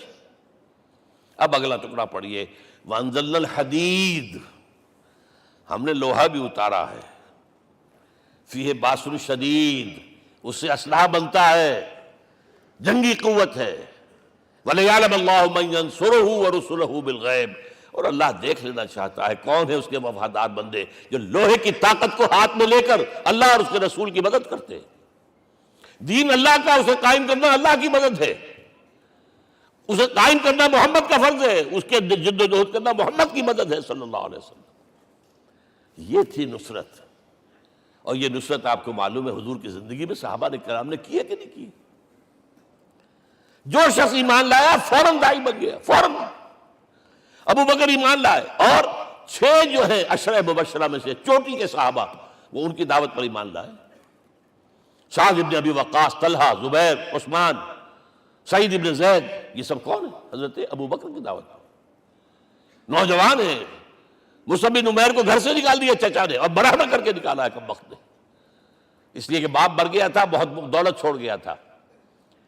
ماں نے بڑے ناز و نام میں پالا تھا، کہتے 200 درہم کا جوڑا اس کا بن کر آتا تھا شام سے، جیسے کبھی ہم کہتے تھے کہ پنڈت نہرو کے کپڑے جو ہے پیرس سے سل کر آتے ہیں، اور جہاں سے گزر جاتا تھا مصحف اتنا اس نے لگایا ہوتا تھا عطر کے پوری گلی جو ہے وہ خوشبو سے جو ہے بھر جاتی تھی۔ چچا نے بلایا، تم جو یہ گلچھرے کر رہے ہو اپنے باپ کی دولت پر نہ، اور تم اسے کہتے ہو کافر، نکل جاؤ گھر سے۔ وہ چلنے لگے، he was a ten ager, چلنے لگے۔ وہ سمجھا تھا کہ میرے یہ کہنے سے اس کے تو اس کو تارے نظر آ جائیں گے، یہ فوراً جو ہے توبہ کرے گا، پلٹ آئے گا۔ چلنے لگے تو اسے اور غصہ آیا، یہ کپڑے بھی اسی باپ کے ہیں، اتارو۔ وہی اتارے کپڑے، مادرزاد برہنہ ہو کر ماں کے پاس گئے ہیں۔ ماں نے آنکھوں پر ہاتھ رکھا، مصعب کیا ہوا ہے؟ فرمایا امی میں موحد ہو گیا ہوں، یہ ہے توحید۔ اور اب جا کر حضور کے دامن میں بیت ارقم میں اب ہمہ وقت کارکن ہے، قرآن اتر رہا ہے، پڑھ رہے ہیں، سمجھ رہے ہیں، قرآن اتر رہا ہے، یاد کر رہے ہیں، یاد کر رہے ہیں۔ اور اس کے بعد جب کہا تھا مدینے والوں نے بیعت عقبہ اولیٰ پر کہ حضور ہمارے سے آپ کی ملاقات تو سال کے بعد ہی ہوگی، درمیان میں تو آپ کو معلوم ہے خونریزی ہے، کوئی قافلہ بچ کے نہیں آ سکتا، تو اب آپ ہمیں کوئی اپنا شاگرد دیجئے۔ مصعب بن عمیر کو حضور نے کہا جاؤ ان کے ساتھ۔ وہاں ان کا نام پڑ گیا المقری، پڑھانے والا، قرآن پڑھانے والا۔ 75 آدمی اگلے سال لے کر آ گیا ہے، اور اسی سے بیعت عقبہ ثانیہ ہوئی ہے، اور ہجرت کا راستہ کھل گیا۔ اور اس کو ایک دفعہ حضور نے دیکھا، مسجد کے دروازے کے سامنے سے گزر رہا تھا مصعب، پھٹا ہوا کمبل تھا جس میں لپیٹا ہوا تھا۔ حضور کی آنکھوں میں آنسو آ گئے۔ غزوہ احد میں شہید ہوا کس طرح؟ علم بردار تھا، ایک ہاتھ پر وار پڑا ہے، کٹ کے گر گیا، ایک ہاتھ سے تھاما، دوسرے پر بھی گر گیا، دونوں جو بچے ہوئے حصے تھے اس سے تھاما۔ پھر جب ختم ہو گئے، اس کے بعد جو ہے جب دفن کر رہے تھے تو حضور کے سامنے پرابلم لایا گیا۔ مصعب کے جسم پر تو کوئی کپڑا ہی نہیں تھا سوائے ایک چادر کے، ایک دھوتی، اللہ اللہ خیر اللہ۔ اور شہید کا کفن ہوتا ہے اس کا اپنا لباس۔ حضور وہ اتنا چھوٹی ہے وہ چادر کہ پاؤں ڈھانپتے ہیں تو سر کھل جاتا ہے، سر ڈھانپتے ہیں تو پاؤں کھل جاتے ہیں۔ فرمایا سر کو ڈھانپ دو کپڑے سے اور پیروں پر گھاس ڈال دو۔ That was the last dress which Mus'ab got۔ تو یہ لوگ جو تھے محمد رسول اللہ والذین معہ، یہ ساتھی حضور کے، جنہوں نے حضور کے مشن میں آپ کا ساتھ دیا۔ اور ایک خاص مرحلے کا تو میں آپ کے سامنے ذکر ہی کر دوں، اس لیے کہ دین کی اقامت، دین کا غلبہ، اس میں تو جہاد اور قتال آئے گا لا محالہ۔ Nobody is going to allow you to change the system۔ اگر سسٹم بدلتا ہے تو اس کے ساتھ جو مفادات بدلتے ہیں وہ ختم ہو جاتے ہیں، جو پریولیجز ہیں وہ ختم ہو جاتے ہیں۔ لہذا جب غزوہ بدر کا مرحلہ آیا ہے، حضور نے مجلس شورا منعقد کی، اور آپ نے جو وحی سے آپ کو بتا دیا گیا تھا، دیکھو ایک قافلہ آ رہا ہے شمال سے، مال غنیمت سے لدا پھدا ہے، اور 50 صرف اس کے ساتھ محافظ ہیں۔ ایک لشکر آ رہا ہے جنوب سے، ریل کانٹے سے لیس، اور اللہ نے وعدہ کیا ہے کہ ایک پر ضرور تمہیں فتح دے گا، بتاؤ کدھر چلے۔ یہ اصل میں کسی بھی سپہ سالار کے لیے وقت ہوتا ہے کہ اپنے ساتھیوں کے مورال کا اندازہ کرے۔ کچھ ہوں گے ہم جیسے کمزور بھی، انہوں نے کہا کہ حضور پہلے قافلے کی طرف چلے، آسانی سے فتح بھی ہو جائے گی اور ہتھیار مل جائیں گے ہمیں، ہمارے پاس تو ہتھیار بھی نہیں ہے، گنتی کے لوگوں کے پاس تلواریں بھی نہیں سب کے پاس، تو 50 آدمیوں کے ہتھیار تو ملیں گے، پھر لشکر سے نپٹ لیں۔ اب حضور کہہ رہے ہیں اشیرونی اشیرونی اشیرونی۔ حضرت مقداد بن اسود کھڑے ہوتے، حضور ہمیں موسیٰ کے ساتھی نہ سمجھیے جنہوں نے کہہ دیا فَاذْهَبْ أَنْتَ وَرَبُّكَ فَقَاتِلَا إِنَّا هَاهُنَا قَاعِدُونَ۔ ہم موسیٰ کے ساتھی نہیں ہیں، ہم آپ کے جانثار ہیں، آپ جو آپ کی نیت ہے آپ بسم اللہ کیجئے، ہم آپ کو کیا پتہ ہمارے ذریعے آپ کو اللہ تعالیٰ آنکھوں کی ٹھنڈک عطا فرمائے۔ حضور پھر فرمائے مجھے مشورہ دو، مجھے مشورہ دو۔ تب خیال آیا سعد ابن عبادہ رضی اللہ تعالیٰ عنہ کو، جو رئیس انصار تھے، ہو نہ ہو یہ ہماری طرف روئے سخن ہے، کیونکہ بیعت عقبہ ثانیہ جس کے نتیجے میں ہجرت ہوئی ہے اس میں طے یہ ہوا تھا کہ اگر یہ مکے والے مدینے پر حملہ آور ہوں گے آپ کو ختم کرنے کے لیے، ہم آپ کی حفاظت ایسے ہی کریں گے جیسے اپنے بیوی بچوں کی۔ اور ابھی مدینے پر حملہ ہوا نہیں ہے، حضور پری ایمپٹ کر رہے ہیں، باہر نکل کر مقابلہ کرنا چاہ رہے ہیں۔ تو گویا کہ انصار کور نہیں ہوتے اس کے اندر، اس لیے بار بار اشیرونی، مجھے مشورہ دو۔ اب سعد بن عبادہ کھڑے ہوتے ہیں، کانک تعنینا یا رسول اللہ صلی اللہ علیہ وسلم، اے اللہ کے رسول شاید آپ کا روح سخن ہماری جانب ہے، فَإِنَّا آمَنَّا بِكَ وَصَدَّقْنَاكَ، ہم آپ پر ایمان لا چکے ہیں، ہم نے آپ کی تصدیق کی، اب ہمارے پاس چوائس کون سا ہے؟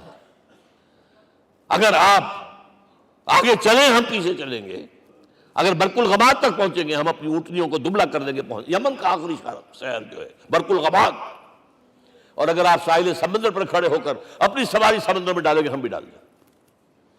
بہرحال یہ مراحل ہیں کہ جن سے گزر کر حضور نے اللہ کے دین کو غالب کیا اور قائم کیا، اور اس ہر سطح پر، ہر مرحلے پر صحابہ کرام نے آپ کا ساتھ دیا، جہاں آپ کا پسینہ گرا وہاں انہوں نے اپنی خون کی ندیاں بہا دی۔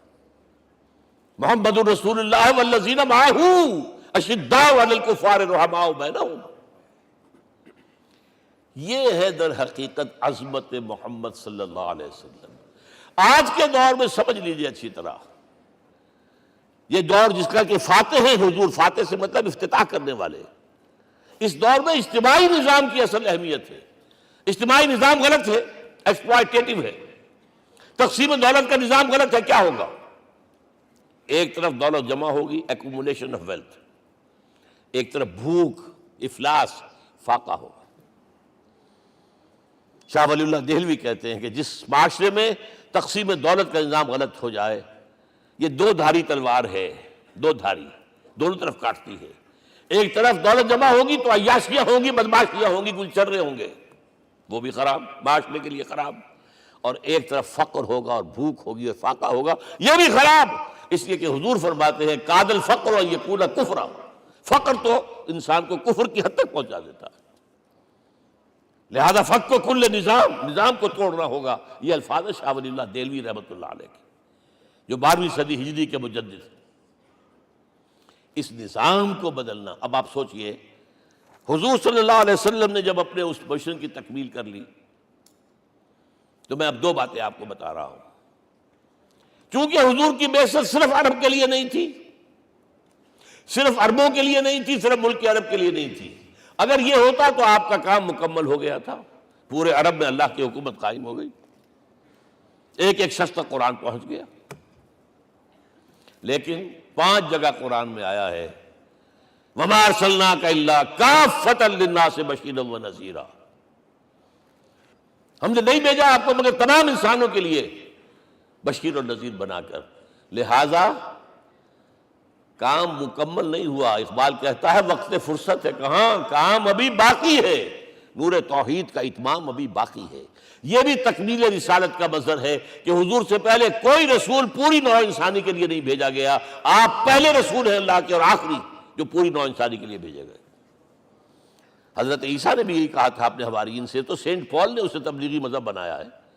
انجیل میں اب بھی الفاظ موجود ہیں کہ I have been sent in search of the lost sheep of the house of Israel، میں تو اسرائیل کے گھرانے کی کھوئی ہوئی بھیڑوں کی تلاش میں بھیجا گیا ہوں، صرف بنی اسرائیل کے لیے۔ قرآن بھی کہتا ہے رسولا الی بنی اسرائیل، واحد رسول ہیں جو پوری دنیا کے لیے بھیجے گئے۔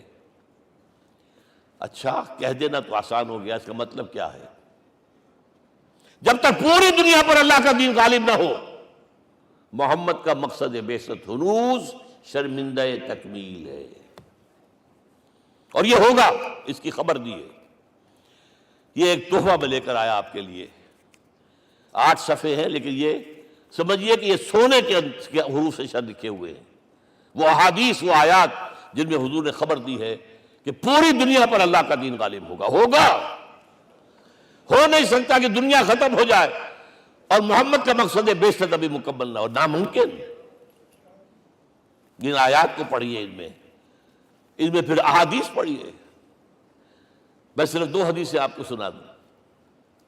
ایک میں حضور نے اپنے زمانے سے لے کر قیامت تک کے 5 ادوار گنائے ہیں، آپ پڑھ لیجیے گا، ٹیکسٹ ہے یہ، اور خدا کے لیے اس کی قدر کیجیے گا، یہ آیات ہیں، احادیث پھینک نہ دیجیے خدا کے لیے کہیں۔ اور اس کے اندر جو ہے اس وقت کے جو مایوسی کے اندھیارے ہمارے اوپر چھائے ہوئے ہیں، اس کا علاج ہے کہ نہیں، اور بھی دور فلک ہیں ابھی آنے والے، ناز اتنا نہ کریں ہم کو ستانے والے۔ بہرحال حضور نے جب اپنا مشن عرب کی حد تک مکمل کر لیا تو اب ایک بات نوٹ کیجئے، خطبہ حجۃ الوداع 1.25 لاکھ کا مجمع، حضور نے اپنے اس خطبے میں اپنی تعلیمات کے جو اہم نکات تھے انہیں اور دہرایا، تین مرتبہ ایک بات کی ہے۔ لاؤڈ سپیکر تو تھا نہیں، پہلے آپ ادھر رخ کرتے تھے، آپ کہتے تھے کچھ، ادھر لوگ آدمی آگے کھڑا ہوا اس کو آگے پہنچاتا اور آگے پہنچاتا تھا، پھر آپ سامنے رخ کر کے کہتے تھے، پھر بائیں طرف رخ کر کے 3 مرتبہ، ایک لفظ 3 مرتبہ۔ آخر میں ایک سوال کیا ہے، الا هل بلغت، دیکھو لوگوں میں نے پہنچا دیا یا نہیں؟ کیونکہ قرآن میں تحدید آئی تھی، اے نبی، یا ایھا النبی بلغ ما انزل الیک من ربک وان لم تفعل فما بلغت رسالتہ، اے نبی جو کچھ تم پر نازل کیا گیا اللہ کی طرف سے پہنچا دو، اور اگر نہیں کیا تو رسالت کا حق ادا نہیں ہوگا۔ اور اس میں سورہ اعراف کی آیت نمبر 6 اگر پڑھ لیں، فَلَنَسْأَلَنَّ الَّذِينَ أُرْسِلَ إِلَيْهِمْ وَلَنَسْأَلَنَّ الْمُرْسَلِينَ، ہم ان سے بھی پوچھیں گے جن کی طرف رسولوں کو بھیجا، اور رسولوں سے پوچھیں گے ہم نے تمہارے پاس اپنا پیغام پہنچایا تھا، تم نے پہنچایا کہ نہیں لوگوں کو؟ اس لیے حضور نے گواہی دی، الا هل بلغت، دیکھو میں نے پہنچا دیا کہ نہیں؟ اور جواب کیا ملا؟ انا نشہد انک قد بلغت الرسالۃ وادیت الامانۃ ونصحت الامۃ وکشفت الغمۃ، ہم گواہ ہیں حضور آپ نے رسالت کا حق ادا کر دیا، امانت کا حق ادا کر دیا، ہماری خیر خواہی کا حق ادا کر دیا، اور گمراہی کے اندھیرے جو ہے انہیں چھانٹ کر رکھ دیا۔ اب آپ نے آسمان کی طرف نگاہ کی، انگشت شہادت سے وہی 3 مرتبہ، اللہم اشہد، اللہم اشہد، اللہم اشہد، اللہ تو بھی گواہ ہے، یہ مان رہے۔ یہ ہے سائی آف ریلیف، یہ بوجھ جو میرے کندھے پر آیا تھا، انا سنلقی علیک قولا ثقیلا، یہ اب منتقل ہو گیا، اب امت کو منتقل ہوا۔ لہذا آخری لفظ کیا تھا؟ فَلْيُبَلِّغِ الشَّاهِدُ الْغَائِبَ، اب جو یہاں موجود ہیں ان کا فرض ہے کہ پہنچائیں ان کو جو یہاں نہیں ہے۔ میں صرف تمہارے لیے رسول نہیں ہوں، ایک فرد نوع بشر تک دنیا میں جو اس وقت ہے، اور ایک فرد نوع بشر جو آخر تک آئے گا قیامت تک، اس تک قرآن پہنچانا تمہارے ذمہ ہے۔ ہم نے نہیں پہنچایا، اسی لیے آج ہم اللہ کے عذاب میں ہیں۔ آج کیوں ذلیل کے کل تک نہ تھی پسند گستاخی فرشتہ ہماری جناب میں؟ 1.5 بلین مسلمان، لیکن عزت نام کی کوئی شے ہے؟ G7 G9 G11 G13 G15 کوئی مسلمان بھی ہے ان میں؟ نہ 3 میں نہ 13 میں، نہ G7 میں نہ G15 میں، نن۔ اتنی بڑی تعداد، سیکیورٹی کونسل میں کسی سیٹ کی امید ہے؟ نن۔ آپ کے وسائل پر ان کا قبضہ ہے، آپ کی ٹیکسیشن کے احکام وہاں سے آ رہے ہیں، ریٹس بڑھاؤ، چینی کے اس کے بڑھاؤ، اور فلاں کے بڑھاؤ، اور بجلی کے بڑھاؤ، اور تیل کے بڑھاؤ، کیا ہو رہا ہے؟ کیوں ذلیل ہے؟ اور نمبر 2، آج دنیا میں خون اگر بہ رہا ہے تو صرف مسلمان کا ہو گیا، مانند آب ارضا مسلمان کا لہو۔ 60 سال سے کشمیر اور فلسطین، پھر درمیان میں صومالیہ، چچنیا، کوسوو، یہ سب بوسنیا، پھر آپ کو معلوم ہے فلپائنس، پھر جو کچھ ہوا افغانستان میں، اور جو کچھ ہوا اب ہو رہا ہے، جو کچھ ہوا عراق میں۔ یہ کیوں ہے؟ We are criminals number 1. We have not done our duty. ہم نے قرآن کو اپنا امام نہیں بنایا، دوسروں کے سامنے کیا پیش کریں گے؟ ہمارا اپنا سارا نظام سود کے اوپر مبنی ہے۔ بہرحال پہلا فرض یہ ہے، اب اس کو پہنچاؤ، اور یہاں تک فرمایا بلغوا عنی ولو آیۃ، پہنچاؤ میری جانب سے چاہے ایک ہی آیت، preach on my behalf۔ یہ کام جو ہے، جو کہا گیا تھا، واقعہ یہ کہ میں 50 برس سے کر رہا ہوں، یہ آج کی بات نہیں ہے۔ تکمیل اور تدوین فن میں جو بھی حفیظ کا حصہ ہے، نصف صدی کا قصہ ہے، 2-4 برس کی بات نہیں۔ میں میڈیکل کالج کے زمانے سے درس قرآن دے رہا ہوں، جب یہ طلبہ کے اجتماعات کے درمیان درس قرآن ہوتا تھا، جماعت اسلامی کا رکن تھا تو درس قرآن ہوتا تھا، اور اس کے بعد سے میری زندگی کا بیشتر وقت اس میں لگا، بیشتر اور بہتر۔ یہ حضور کا حکم ہے، پہنچاؤ میری جانب سے چاہے ایک ہی آیت پہنچاؤ۔ اچھا، نمبر 2، اب حکم دیا گیا، اس کی مثال میں دے رہا ہوں آپ کے سامنے۔ جب ایران کے ساتھ جنگ شروع ہوئی ہے تو سپہ سالار افواج ایران رستم نے وفد بلایا ایک، اے عربو، تم پہلے بھی ہم پر حملے کیا کرتے تھے، لیکن پہلے لوٹ مار کر کے واپس چلے جاتے تھے۔ یہ جان لیجئے یہ ہسٹری کا ایک موقع ہے خاص کہ ایک سیٹلڈ سویلائزیشنز ہوتی ہیں اور ایک وہ جو رہتے ہیں سطح مرتفع پر، وہاں پانی نہیں ہوتا، وہ فصل کہاں سے آ جائے گی، یا ریگستان میں جو وہاں بستے ہیں وہ کیا کرتے ہیں، وہ وقتاً فوقتاً جاتے ہیں، جھپٹا مارتے ہیں، لوٹ مار کرتے ہیں، لے کر وہاں سے دولت آتے ہیں، اسی پر ان کی گزارا تھا۔ تم پہلے بھی آیا کرتے تھے، لوٹ مار کر کے چلے جاتے، اس دفعہ پیچھا بھی چھوڑ رہے، وجہ کیا؟ ایسی پیاری، یہ کئی روایتوں میں آیا ہے، الفاظ مختلف ہو سکتے ہیں۔ جو مسلمان وفد کا سربراہ تھا اس کا جواب سنیے، انا قد ارسلنا، دیکھو رستم، پہلے ہم خود آتے تھے، اب ہمیں بھیجا گیا ہے، اللہ نے بھیجا محمد کو، محمد نے بھیجا ہمیں صلی اللہ علیہ وسلم۔ کس لیے؟ لنخرج الناس من ظلمات الجہالت الى نور الایمان ومن جور الملوک الى عدل الاسلام، اس لیے بھیجا گیا ہمیں کہ نوع انسانی کو شرک اور کفر کی جہالتوں سے نکال کر ایمان کی روشنی میں لائیں، اور بادشاہوں کے ظلم و ستم کے پنجے سے نجات دلا کر عدل اسلام۔ دیکھو ہمارا خلیفہ چٹائی پر بیٹھتا ہے، عمر رضی اللہ تعالیٰ عنہ، اس کے تو کوئی خدم و حشم نہیں ہے، کوئی باڈی گارڈ نہیں ہے۔ ایک آیا تھا سفیر ایران کا، مدینے میں آ کر گھوما پھرا، کوئی محل نظر نہیں آیا اسے، پوچھتا ہے مسلمانوں سے، اینا ملککم، بھائی تمہارا بادشاہ کہاں ہوتا ہے؟ جواب ملا، لیس لنا ملکن بل لنا امیر، ہمارا کوئی بادشاہ نہیں، ہمارا امیر ہے۔ کہاں ہے بھائی؟ ہمارے بیت المال کے کچھ اونٹ گم ہو گئے تھے کہ بھائی ملے نہیں، ہمارا خلیفہ تلاش کرنے گیا۔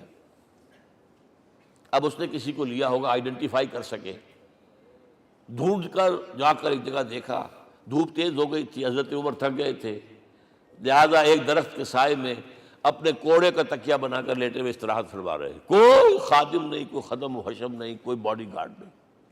اس وقت وہ کھڑے ہو کر کہتا ہے، عمر تم عدل کرتے ہو، تمہیں کوئی خوف نہیں ہے، ہمارے بادشاہ ظلم کرتے ہیں، لوگوں کا خون پیتے ہیں، انہیں ہر وقت ڈر رہتا ہے، انہیں اونچی اونچی فصیلیں چاہیے، انہیں باڈی گارڈ چاہیے، انہیں حفاظتی دستے چاہیے۔ یہ مثال پیش کی ہے نا، یہ کوئی فیری ٹیلز تو نہیں ہے، یہ تو آج کی تاریخ ہے، 1400 برس پرانی تاریخ ہے بھائی، کوئی پرانی نہیں ہے، کوئی 10,000 سال پرانی بات نہیں ہے۔ اور وہی عمر ہے، انہیں بلایا گیا ہے بیت المقدس، وہاں جو مسلمانوں کا محاصرہ تھا وہ طول کھینچ گیا، فصیل بہت اونچی مضبوط، اور اندر ہر طرح کا رسد بھی موجود ہے، راشن بھی ہے، پانی بھی ہے، عیسائیوں کا قبضہ تھا۔ عیسائی پادری آئے فصیل پر، مسلمانوں تم اگر قیامت تک بھی یہاں پڑے رہے محاصرہ کر کے، یہ کبھی فتح نہیں ہوگا شہر، ہاں یہ فتح ہونا ہے، ہماری کتابوں میں ہے، لیکن ایک درویش بادشاہ کے ہاتھوں فتح ہوگا، تمہارے اندر ہمیں وہ درویشی نظر نہیں آ رہی۔ وہ چونکہ کچھ عرصہ ہو گیا تھا، شام میں پہنچ گئے تھے، خربوزے کو دیکھ کے خربوزہ رنگ پکڑتا ہے، اچھا لباس پہننا شروع کر دیا، اور وہاں تھے امین هذه الامہ ابو عبیدہ بن الجراح رضی اللہ تعالی عنہ، یکے ازا شرع مبشرہ، ان کا فوراً کلک کیا، یہ بادشاہ مدینے میں بیٹھا ہوا تو ہے، یہاں سے ریکویسٹ کی گئی ہے آپ تشریف لائیے۔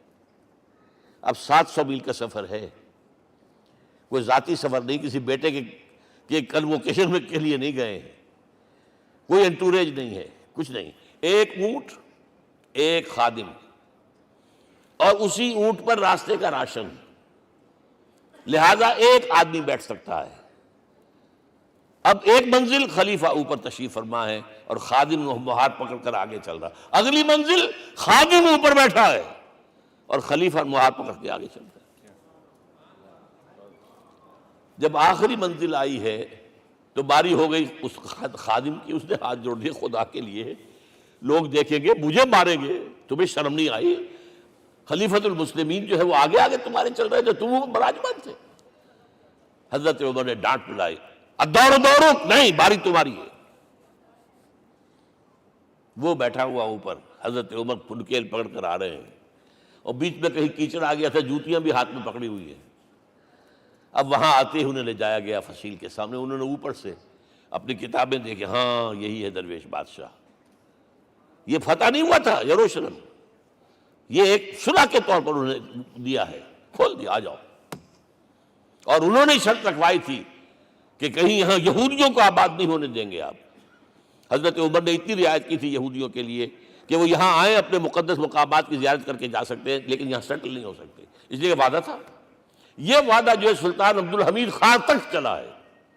بڑی سے بڑی رشوت پیش کی تھی زائنسٹ نے، تمہارے سارے قرضے ہم ختم کر دیں گے، تم جو ہے ہمیں فلسطین میں آباد ہونے کا حق دے دو۔ نہیں، جو معاہدہ عمر کا تھا اس میں میں کوئی ترمیم نہیں کر سکتا۔ تو یہ مثالیں ہیں جو پیش کی گئی ہیں۔ میں تو کہا کرتا ہوں، جب میں نے پڑھا تھا کہ کرنل جمال عبد الناصر کی بیٹی سائیکل پر جاتی ہے کالج، کیو این لائی کی بیٹی بھی سائیکل پر کالج جاتی ہے، احساس ہوا تھا عظمت ہے نا آخر، چاہے وہ کسی غیر میں ہو۔ اور واقعہ یہ ہے کہ میں بیان کرنے سے رہ نہیں سکتا، جب میں نے لال بہادر شاستری کے بارے میں سنا، he had no house in the whole of India۔ یہ تو بھارت کی ڈیموکریسی کا ایک معجزہ ہے۔ A person who doesn't own a house in the whole length and breadth of India and he rose to the position of prime minister۔ ہمارے ہاں کسی میونسپلٹی کا جو ہے ممبر نہیں بن سکتا، اس کی بیوی اپنے گھر میں خود کھانا پکاتی تھی، کوئی ملازم نہیں تھا۔ اور جب ہارٹ اٹیک ہوا ہے تاشقند میں، تو وہ جو مرتے دم بات کی ہے اس نے ماتا جی سے کی ہے، بیوی سے نہیں کی۔ یہ ہماری مشرقی روایات ہیں، ماں کا مقام۔ لیکن یہ تمام مثالیں جو ہیں، پوری نوع انسانی 10 مرتبہ پیدا ہو کر ختم ہو جائے، حضرت عمر والی مثالیں نہیں لا سکتے۔ رات کو گشت کر رہے ہیں، ایک جگہ سے رونے کی آواز آئی، معلوم ہوا کہ بچے ہیں، بھوکے ہیں، رو رہے ہیں۔ ماں سے پوچھا گیا کیا معاملہ ہے، کہ کیا کروں، کچھ نہیں ہے، میں نے یہ آنڈی چڑھا دی ہے، چولہے کے اوپر آگ جلا دی ہے، بچوں سے کہا بھائی کچھ پک رہا ہے، ذرا انتظار کرو، سو جائیں گے۔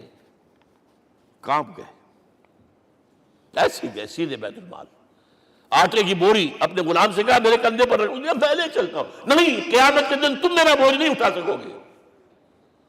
اپنے کندھے پر بوری رکھ کر لائے ہیں، کھانا پکوایا، کھلایا بچوں کو۔ اب اگر حضور یہ کہے کہ سید القوم خادمہم، تو یہ حقیقت تھی کہ نہیں تھی؟ ورنہ اگر یہ مثال نہ آتی تو کہتے جی شاعری تو اچھی ہے، بہت اچھا شعر کہہ دیا، کوئی سردار بھی کبھی خادم ہوا ہے۔ اب یہ ہے کہ یہ نظام دنیا میں، بس آخری بات پہ میں آ گیا ہوں، یہ خوشخبریاں میں آپ کے ساتھ یہ تحفہ لے کر آیا، یہ پڑھیے کہ نظام دوبارہ آنا ہے۔ محمد کی پیشن گوئی غلط نہیں ہو سکتی، وہ صادق المصدوق صلی اللہ علیہ وسلم۔ اگرچہ ابھی ہمیں اور سزائیں ملنی ہیں، اور سخت سے سختر سزائیں آنی ہیں۔ ابھی آرمگڈون سر پر تنی ہوئی ہے، کھڑی ہوئی ہے، ملحمۃ العظمیٰ جسے حدیث میں کہا گیا۔ آرمگڈون پتہ نہیں آپ نے کبھی سنا ہے کہ نہیں سنا ہے؟ یہ بائبل کی آخری کتاب جو ریولیشن جان ہے، اس میں ہے کہ ایک بہت بڑی جنگ ہوگی، گریٹر اسرائیل بنانے کے لیے بہت بڑی جنگ ہوگی، and you set the stage has been set for that۔ NATO تیار اسی کے لیے ہو رہا ہے دوبارہ۔ کس لیے؟ نیٹو چیف سے پوچھا گیا تھا کہ تمہارا دشمن جو تھا USSR تو ختم ہوا، گھٹنوں کے بل پڑا ہوا ہے، اب کس کے لیے اس کو ایکسٹینڈ کر رہے ہو اور آرگنائز کر رہے ہو؟ اب ہمیں مسلم فنڈامنٹلسٹ سے نمٹنا ہے۔ یہ ہے وہ کروسیڈ جو شروع ہوئی۔ یہودی اور عیسائی نیو کنزرویٹوز، نیو کونس، یہ دونوں جڑے ہوئے ہیں، ایک 5 پوائنٹ ایجنڈا ہے ان کا جس پر دونوں کا اتفاق ہے۔ تو ابھی ہم پر بڑے برے وقت آنے ہیں، ہمیں سزائیں ابھی اور ملنی ہیں، لیکن ٹیبلز ول بی ٹرنڈ، دنیا میں اللہ کا دین قائم ہوگا، چاہے ابھی اور اپس اینڈ ڈاؤنز آئیں گے، لیکن ہوگا، لیکن ہوگی، وہ وقت آئے گا اللہ کا دین قائم ہوگا پوری دنیا میں۔ ایک حدیث میں آپ کو سنانے چلا تھا، حضرت ثوبان سے رضی اللہ تعالیٰ عنہ، مسلم شریف کی روایت ہے، حضور نے فرمایا ان اللہ زوالی الارض، اللہ نے میرے لیے پوری زمین کو لپیٹ دیا، فرائیت مشارقہا و مغاربہا، میں نے اس کے سارے مشرق دیکھ لیے، سارے مغرب دیکھ لیے، وَإِنَّ أُمَّتِي سَيَبْلُغُ مُلْكُهَا مَا زُوِّئَ لِي مِنْهَا، میری امت کی حکومت ان تمام علاقوں پر قائم ہو کر رہے گی جو اللہ نے زمین کو لپیٹ کر مجھے دکھا دی ہے. یہ ہونا ہے. And that is going to be the end of this world. Armageddon بھی آ جائے گی پہلے، ملحمۃ العظمیٰ بھی آئے گا، سزائیں بھی ملیں گی، بالآخر وہ ہوگا. لیکن آخری بات، میرے اور آپ کے لیے مسئلہ لمحہ فکریہ کیا ہے؟ میں اور آپ کہاں کھڑے ہیں؟ Are we on the side of Allah or on the side of America? بہرحال یہ تو جو اپس اینڈ ڈاؤنز آنے ہیں، میرے اور آپ میں سے ہر شخص کے سوچنے کی بات یہ ہے، یہ تو انقلاب تو آئے گا، حضور کے ذریعے سے آیا، کچھ لوگ حضور کے ساتھی بن گئے، ان کی دنیا بن گئی، آخرت بن گئی، قیامت میں کے بعد جو کچھ ملنا ہے اللہ تعالیٰ روح و ریحان و جنت النعیم. کچھ رہ گئے کہ چاہے سگا چچا تھا محروم رہ گئے، ابو لہب. آج بھی یہ قافلہ ادھر چل رہا ہے. اقبال نے بالکل ٹھیک کہا ہے کہ دنیا کو ہے پھر مار کا روح و بدن پیش، تہذیب نے پھر اپنے درندوں کو ابھارا، اللہ کو پامر دیے مومن پہ بھروسہ، ابلیس کو یورپ کی مشینوں کا سہارا.